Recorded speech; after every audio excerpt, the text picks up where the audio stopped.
Concept of geometry में part 13 पहले भी तुम लोगों को बता दिया है सिर्फ लंब किसे कहते हैं, और जब लंब की चर्चा होगी तो इसका मतलब आधार की भी चर्चा होगी। यानी लंब अकेले होता ही नहीं है, ये जब आधार रहेगा तब लंब होगा और लंब रहेगा तब आधार होगा। दोनों का एक दूसरे से बहुत संबंध है। तो लंब की परिभाषा हम समकोण त्रिभुज में जो बतलाए थे वो अलग था। समकोण त्रिभुज में तुम लोगों को बतलाए थे जो किसी भी समकोण त्रिभुज में न्यून कोण के सामने वाली भुजा उस न्यून कोण का लंब कहलाता है, बतलाए थे ना। जैसे मान लो ये समकोण त्रिभुज है, समकोण त्रिभुज में तो एक कोण हमेशा 90 डिग्री होता है।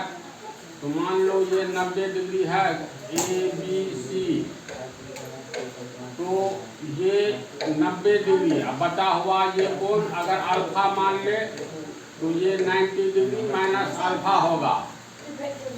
तो समकोण त्रिभुज में कोण B और कोण C न्यून कोण है, तो न्यून कोण के सामने वाली भुजा न्यून कोण के लिए लंब कहलाएगा। कोण B के लिए लंब सामने वाली भुजा और कोण C के लिए लंब इसके सामने वाली भुजा AB कहलाएगा। लेकिन सिर्फ पूछा जाए जो लंब एवं आधार किसे कहते हैं या लंब किसे कहते हैं, तो समकोण त्रिभुज की बात तो स्पेशल थी। सिर्फ लंब की परिभाषा अगर पूछा जाए तो इसकी परिभाषा होगी जब एक सरल रेखा पर दूसरी सरल रेखा बिल्कुल सीधी खड़ी होती है। जब ये बिल्कुल सीधी खड़ी होगी तो ऐसी स्थिति में दोनों के बीच कितना कोण बनेगा? 90 डिग्री का। 90 डिग्री के कोण की परिभाषा ही है अगर एक सरल रेखा पर दूसरी सरल रेखा बिल्कुल सीधी खड़ी होती है तो दोनों के बीच बनने वाले कोण को 90 डिग्री का कोण कहते हैं। तो मान लो ये एक AB सरल रेखा है, AB सरल रेखा पर दूसरी सरल रेखा बिल्कुल सीधी खड़ी होती है AC। AB सरल रेखा पर CA सरल रेखा कहो या AC सरल रेखा यहाँ बिल्कुल सीधी खड़ी है। इसका अर्थ है दोनों के बीच में बनने वाला कोण स्वतः 90 डिग्री का हो जाएगा। अब लंब की परिभाषा सुनो, जब एक सरल रेखा पर दूसरी सरल रेखा बिल्कुल सीधी खड़ी होती है तो पहली सरल रेखा को दूसरी सरल रेखा पर लंब कहते हैं एवं दूसरी सरल रेखा को पहली सरल रेखा पर लंब कहते हैं। समझ गया? यहाँ देखो तो CA AB पर खड़ी है जी, इसका मतलब CA को लंब कहेंगे तो AB को आधार कहेंगे। और फिर देखो तो तुम लोग को ऐसा लगता है जो BA सरल रेखा CA पर बिल्कुल सीधी खड़ी है, अभी नहीं लग रहा होगा, लेकिन ये चित्र देखो, ये हम खींचे हैं। यहाँ पर CB सरल रेखा AB पर बिल्कुल सीधी खड़ी है, बीच का कोण 90 डिग्री है। तो जब एक सरल रेखा पर दूसरी सरल रेखा बिल्कुल सीधी खड़ी होती है तो अगर एक सरल रेखा को लंब कहेंगे तो दूसरी को आधार कहेंगे, और दूसरी को लंब कहेंगे तो पहली को आधार कहेंगे। क्योंकि देखो ऐसे इसको घुमा दिए, अब बोलो तो अब BC पर AB खड़ी है ना, ऐसे कर देते हैं तो AB पर CB खड़ी है, इसका मतलब CA खड़ी है बिल्कुल सीधी AB पर, अब घुमा दो तो BA खड़ा लगेगा तुमको CA पर। तो परिभाषा के अनुसार जब एक सरल रेखा पर दूसरी सरल रेखा बिल्कुल सीधी खड़ी होती है तो एक को लंब कहेंगे तो दूसरे को आधार कहेंगे, या दूसरे को लंब कहेंगे तो पहले को आधार कहेंगे। समझ गया? और दोनों के बीच जब ये सीधी खड़ी होगी तो बीच में 90 डिग्री का कोण बनेगा ही, जिसे हम लोग समकोण कहते हैं। 90 डिग्री कोण की ये परिभाषा ही है। तो परिभाषा को लोग समझ गया। परिभाषा और उदाहरण ये दिमाग में तुम लोग को सेट किया ना। BC पर AB ज्यों ही बिल्कुल सीधी खड़ी होगी एक रेखा पर दूसरी रेखा तो बीच में 90 डिग्री का कोण बनेगा परिभाषा के अनुसार। यहाँ ए बी लंब BC पर है, एक को लंब कहेंगे तो दूसरे को आधार, अगर BC को लंब कहेंगे तो AB आधार होगा, यानी एक लंब होगा तो दूसरा आधार, इसको लंब मानेंगे तो ये आधार। समझ गया? अगला क्वेश्चन है लंब का चिन्ह क्या होता है। जैसे मान लो हर एक उसका बहुत कुछ का चिन्ह होता है, ये प्लस का चिन्ह है, ये भागा का चिन्ह है, ये गुना का, ये माइनस का है न जी, ये बराबर का। तो ये जो है एक सीधी सरल रेखा खींचो, उस पर एक बिल्कुल खड़ी रेखा खींचो इस ढंग से, तो ये हो गया लंब का चिन्ह। अब इसका उपयोग कैसे करते हैं, तो जैसे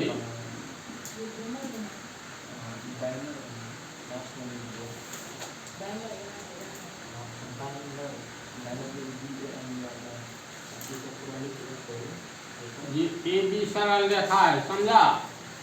इस पर कोई सीधी सरल रेखा बिल्कुल सीधी खड़ी है, इसका मतलब ये कोण 90 डिग्री होगा। तो जब एक सरल रेखा पर दूसरी सरल रेखा बिल्कुल सीधी खड़ी होती है तो पहली सरल रेखा को लंब कहेंगे तो दूसरी सरल रेखा को आधार, दूसरी सरल रेखा को लंब कहेंगे तो पहली सरल रेखा को आधार। तो मान लो CD को अगर हम लंब कहेंगे तो यहाँ पर लिखेंगे CD लंब है AB पर। अब इसको संक्षेप में कैसे लिखेंगे, या CD इसका अर्थ हुआ लंब, CD किस पर लंब है तो AB पर, तो CD लंब AB। इसको कैसे पढ़ेंगे, CD लंब है लंब है AB पर, हूबहू ऐसा। समझ गया? तो संक्षेप में हो गया ना। उदाहरण मान लो पहला हुआ, दूसरा उदाहरण जैसे मान लो अगर कहा जाए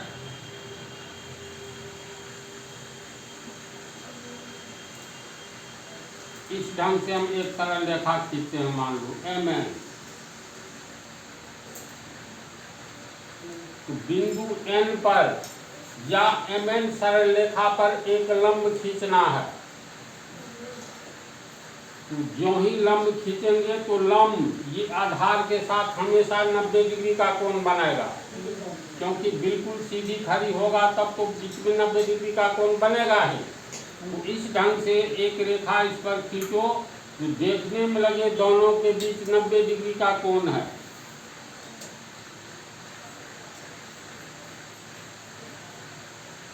OP, अब ये देखने पर लग रहा है ना 90 डिग्री का लंब, मतलब 90 डिग्री का कोण, तो ये OP लंब है MN पर। इसको संक्षेप में लिखेंगे OP, ऐसे कर दो OP, इसका अर्थ हुआ लंब है MN पर, यानी MN, OP लंब MN, इसका अर्थ हो गया OP लंब है MN पर। समझ गया?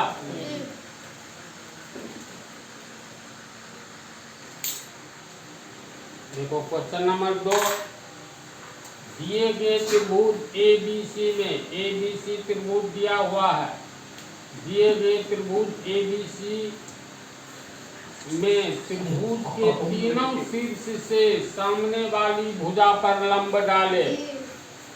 अब ये त्रिभुज ABC है, किसी भी त्रिभुज के 3 शीर्ष यानी 3 वर्टेक्स।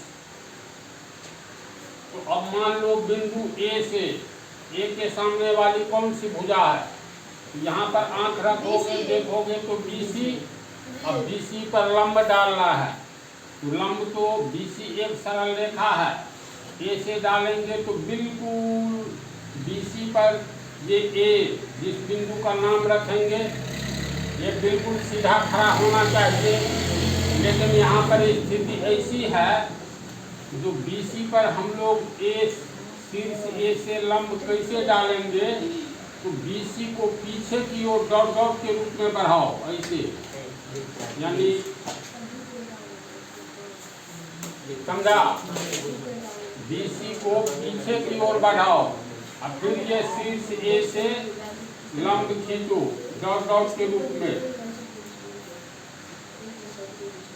इस बिंदु का नाम मान लो O रख दिए। अब देखो तो BC को पीछे की ओर बढ़ाई जाने पर बिंदु A से शीर्ष A से लंब जो डाले हैं ये कोण हो जाएगा तुमको कितना, 90 डिग्री।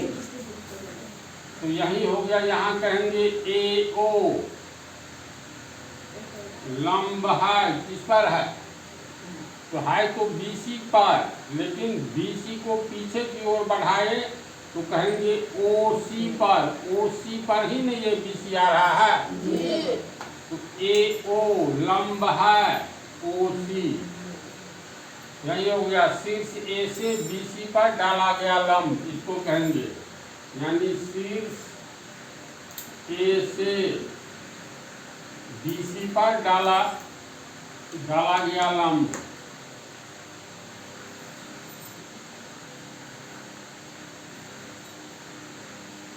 समझा तरीका। यहाँ पर AO लंब कहलाएगा, किस पर डाले हैं, तो BC को पीछे की ओर बढ़ाई जाने पर यहाँ बिंदु AO OC पर लंब हुआ, OC का ही एक टुकड़ा है BC, है न जी। तो यहाँ पर हम लोग AO लंब को ही ऊंचाई कहा जाता है। ये अब जैसे मान लो ये त्रिभुज है ना, तो ऐसा टेंट बनाओ, टेंट मतलब ये बाढ़ पीड़ित लोगों के लिए नहीं बनाया जाता है, ऐसा ही टेंट बनाओ। तो टेंट वाला घर में यहाँ जो लोग बैठा है तो यहाँ से कहेगा ये टेंट की ऊंचाई कितनी है, तो यहाँ पर कोई व्यक्ति चढ़ करके यहाँ चढ़ेगा, ये सड़क है, ऐसे टेंट बनाया हुआ है, तो यहाँ से एक डोरी गिराएगा, ये 5 मीटर होगा, तो कहेंगे इस टेंट का ऊंचाई कितना है, ये 5 मीटर है। तो ऊंचाई वास्तव में एक प्रकार का लंब होता है, समझा। ये हो गया AO लंब OC पर। तो एक शीर्ष A से हम लोग BC पर लंब खींच लिए, अब फिर B से सामने वाली भुजा AC पर कैसे खींचेंगे, तो उसको उतारो। यहाँ ABC त्रिभुज में पहले तो शीर्ष A से हम BC पर लंब डाले, अब शीर्ष B से AC पर लंब डालना है। तो चित्र लग रहा है ना उल्टा है, लेकिन एग्जाम में उल्टा सीधा से नहीं मतलब है। तो बिंदु B से AC पर लंब डालना है, तो बिंदु B से AC पर इस ढंग से सरल रेखा खींचो जो लगेगा 90 डिग्री का कोण बना रहा है। जैसे यही चित्र है, देखो ये चित्र है ना, B से डालना है, इसको ऐसे घुमा देते हैं। अब देखो शीर्ष B से ये AC पर या CA पर एक सीधी सरल रेखा खींची गई है, जहाँ ये 90 डिग्री का कोण बनेगा, क्योंकि CA पर ये BO एक सरल रेखा ऐसी है जो बिल्कुल सीधी खड़ी है। यही हो गया, तुमको BO लंब हुआ CA पर, यानी इसको अब ऐसे कर दो तो समझ रहा है कैसे होगा। BO AC पर बिल्कुल सीधी खड़ी है, ऐसे देखो BO AC को या CA पर बिल्कुल सीधी खड़ी है, इसीलिए BO लंब हो गया CA पर। इसको हम लोग कैसे खींचेंगे, तो थोड़ा सोच समझ करके, टेढ़ा नहीं लगे।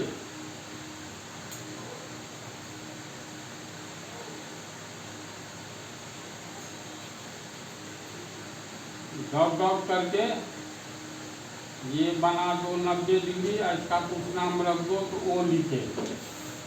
अब ये शीर्ष B से सामने वाली भुजा AC पर BO लंब हुआ, यानी BO लंब है किस पर, AC पर।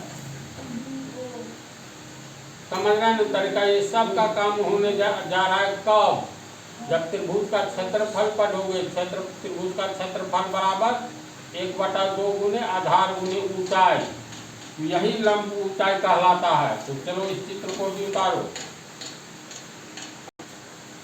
तीसरी स्थिति देखो, अब शीर्ष C से AB पर लंब डालना है। तो ऐसी स्थिति में लंब को AB सरल रेखा पर सीधी एक सरल रेखा खींचेंगे, तो लगता है ना AB को इस ओर बढ़ाना होगा।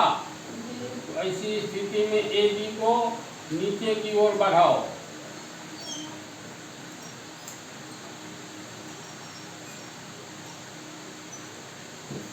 इसके बाद शीर्ष C से AB जो बढ़ाए हैं उस पर एक लंब इस तरह खींचो जो बिल्कुल सीधा लगे। यहाँ मान लो M नाम रख देते हैं, AB को M तक बढ़ाए, समझा। इसके बाद शीर्ष C से यहाँ इस बिंदु का नाम O रख दो। अब देखो तो AB बढ़ाई हुई रेखा पर ये CO बिल्कुल सीधी खड़ी है, ये 90 डिग्री का कोण होगा। अब यही हो गया शीर्ष C से AB पर खींचा गया लंब।